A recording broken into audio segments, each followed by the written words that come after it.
Namaste.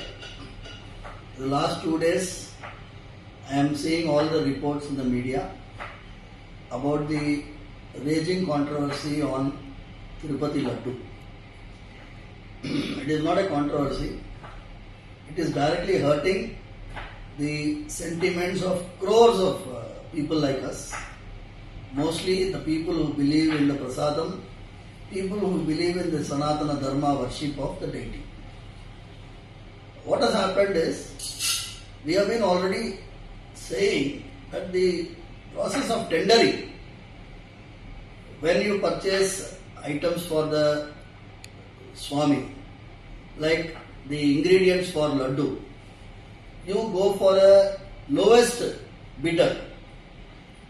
The moment you go for the lowest bidder, you are asking for trouble. In fact, the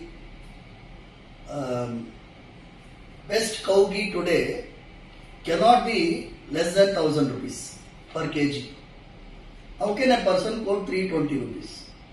If somebody is quoting 320 rupees, I am not going exact amount value, but if he is quoting 320 rupees, every packet of that might be containing adulterated ghee.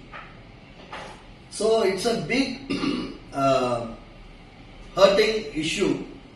We have to inquire into it and find the culprits and book them to take them to task. Number one. I appreciate the statement of Honorable Deputy Chief Minister of Andhra Pradesh, Shri Pawan Kalyan Garu, because he has said there should be a national level Dharmika Parirakshana Parishad. We have been talking about that the same way. We want a central Dharmika Parishad which will be run by all the religious heads of this Matadipatis, Pitadipatis, retired judges. If they have a central Dharmika Parishad, the temples can be run under it. That is what is the best solution. Staying away from the temple system by government control. Sarvedana Sukhino Bhavantu.